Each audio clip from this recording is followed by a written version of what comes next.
So we'll talk about our decibels, dB meters, and measurements. Decibel, so scientific measurement for measuring volume. It measures a bunch of different things. Some of these, I wrote these slides a while ago, so I might have to change that. But it's a relative measurement of sound intensity. So in this case, I'm talking about dB SPL. The big thing with dBs, no matter what dB we're talking about, and I'll get into some of the differences, is that there isn't a thing that's a decibel. Like if you think of a kilogram, that there's a weight, that's a kilogram.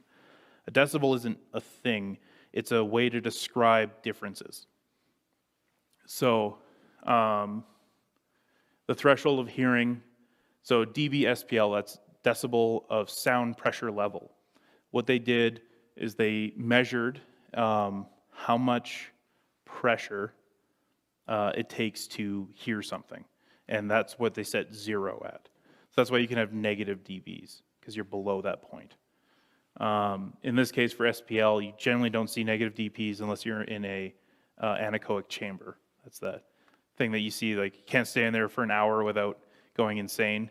It's so quiet in there that you start to hear your own heart beating and everything, because our ears will sort of adjust to whatever volume we're in. But so the threshold of human hearing starts at around 0 dB. That's what they decided.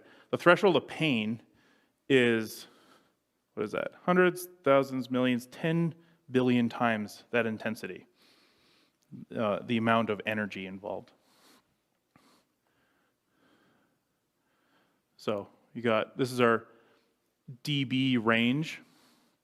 So at 20 dB, we got a watch ticking, just like quietly. Whispers in the library around 30. Refrigerators, 40. Shotgun, you're getting into painful acoustic trauma. But here's an interesting one. Jet engine 100 feet away. It's 130 dB. Screaming child. See, you're getting into OSHA levels there, so you got to say it's a health code violation and put the kid somewhere else.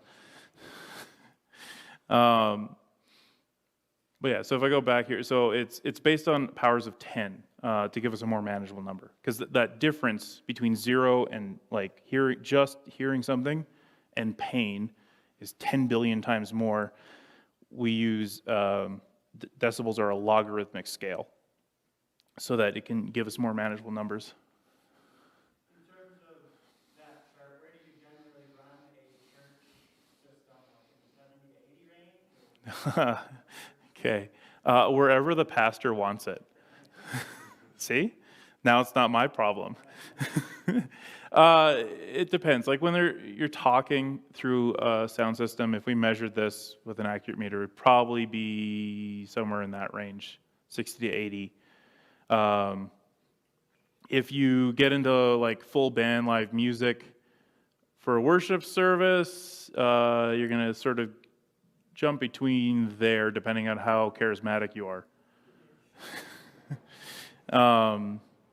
And then like there's differences too, because you have to think about averages versus peak volumes. So if someone hits like a drum really hard, you're going to peak really high for a fraction of a second.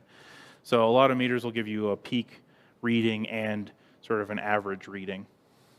But I know at Mount Olive for music, we're generally between that like 80 and 90, and then for here, we're between 90 and 100. And that just comes down to our demographics. A lot of younger people seem to like louder music, but some don't. Have had complaints before, even here, so. Yeah.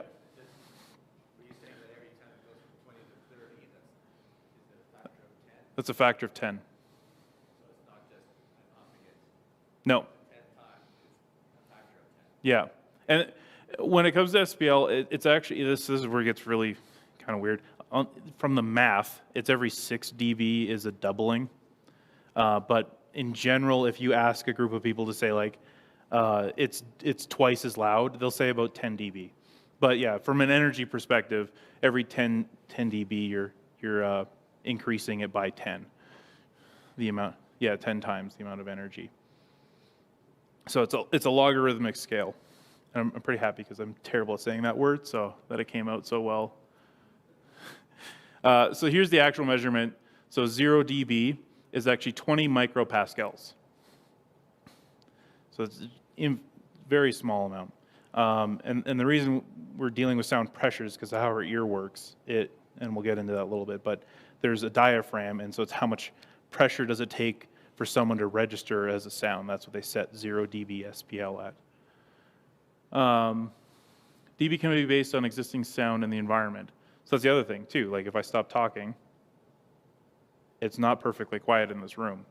If we had a dB measurement, it wouldn't, even though no one's talking or library whispering, it'll still probably be reading around 50 to 60 dB just because the HVAC's on. So we'll get in how that's important too. So yeah, dB measurements should be seen as ratios. Headphone in a quiet environment versus loud.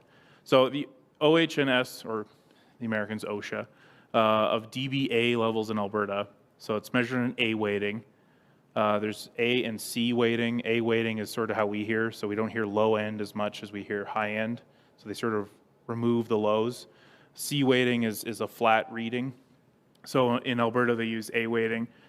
What this is saying is when you need to start protecting your ears because you can get hearing damage. So at 85 dBA for 8 hours, if you're going to be in that for 8 hours, you should be wearing hearing protection.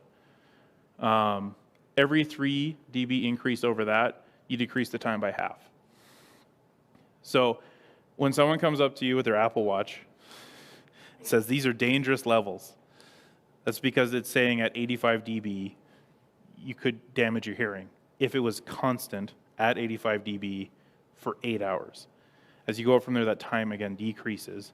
So yeah, if you go to a really loud concert, you walk out and you hear your ears going, that's you losing hearing. Those are dead. They're gone forever. So we generally try to avoid that.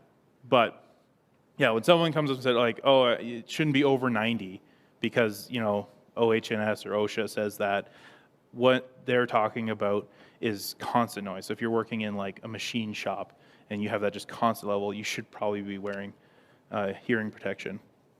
Fire department that I was involved with back up north, our fire prevention officer had hearing aids. And I was like, oh, is this from like years of firefighting? And he's like, no, I was a tin basher. And it's just like no hearing protection. He was like 64 at the time, but he could barely hear anything. And it was just wrecked his ears because they were just constantly hammering on thin metal. So this is what I was talking about. We get into different dBs, and it's because it's what you're measuring against. So you have dBV, so it's voltage relative to 1 volt. dB little v, or dBu, is RMS voltage relative to 0.7746 volts. That won't be on the test, but that's line level, is what we consider line level. This one would be if your meter on your soundboard goes above 0, that's generally what it's measuring. Because it's saying at 0 dB, we've hit line level. Anything above that, we're going over line level. The different one on a lot of digital consoles, if your meter only goes to 0 at the top, it's dBFS, or full scale. And what that's telling you is at 0, the computer runs out of math, and it can't figure out what to do with all the extra numbers, so it just sort of shuts off, and that sounds like that's your clipping sound on a digital soundboard. Now, some digital soundboards like ours and the Tab is the same one. They were using the SQ7, so Allen and Heath. It's a digital board, but the meters are dBV, not dBFS. But it is running dBFS, but they're just converting. So it was more like their analog system. dBSPL is like when you measure with a meter, the ones we've been talking about. dBm, not super important to what we do. So yeah, dB is used to compare like values. So whatever your system is, it'll pick sort of a 0 point, and then it's referencing your signal to that 0 point. So with soundboards, generally we're running in negative values because we're below line level. We're trying to boost things up to line level. So on a fader, it'll run from negative infinity is the bottom. It's not 0. If you look at it, generally it's a little infinity sign, and it's just saying it's just all the way down there, so you can't hear anything. And then as you go up, it'll go, this one goes to negative 30, 20, 10, 5, 0, and then it goes 5 and 10. Can you switch to this one? There it is. So, kind of hard to see with the screen, but there's our negative infinity sign. And then 40, 30, 20, 10, 5, 0. So these are all negative numbers. And then it goes 5 and 10. So it allows you to go above 0.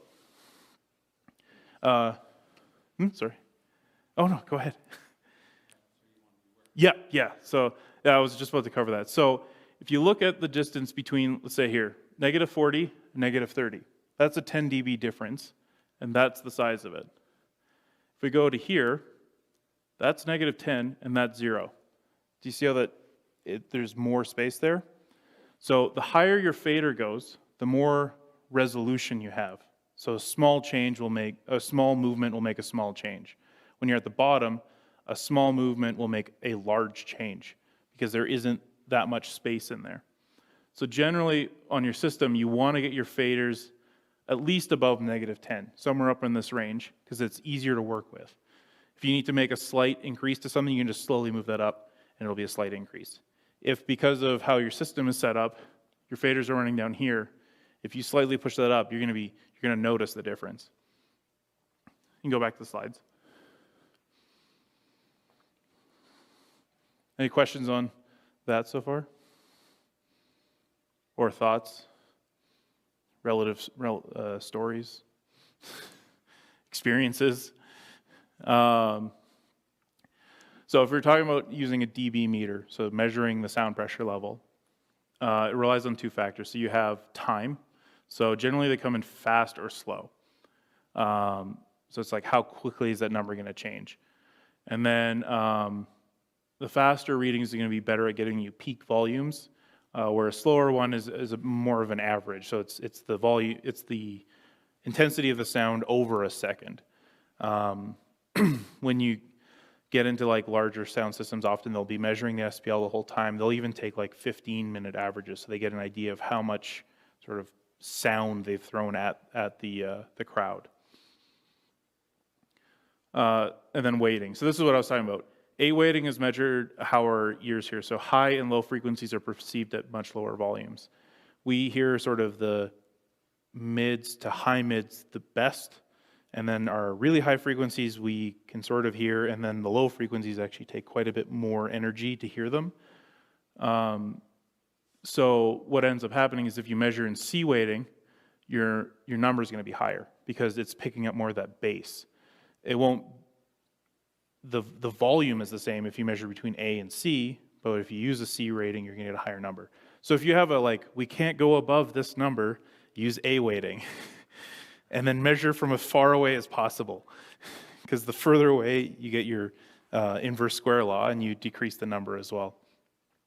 It's another story from Dave Ratt. He had on his YouTube channel. Like I said, he mixes for the Red Hot Chili Peppers, and he was in a town where they had a hard limit for concert venues, how loud they could go. I think it was 100 dB.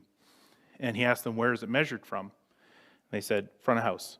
So he moved front of house 100 feet further away than where he normally sat. And then he didn't hit anywhere near 100 the whole night. So again, it's a law that was put in place by people that don't actually understand what it's measuring. So yeah, if you have a meter, I would suggest A weighted and slow. It gives you more of a general idea of what is happening as opposed to just peaky stuff happening.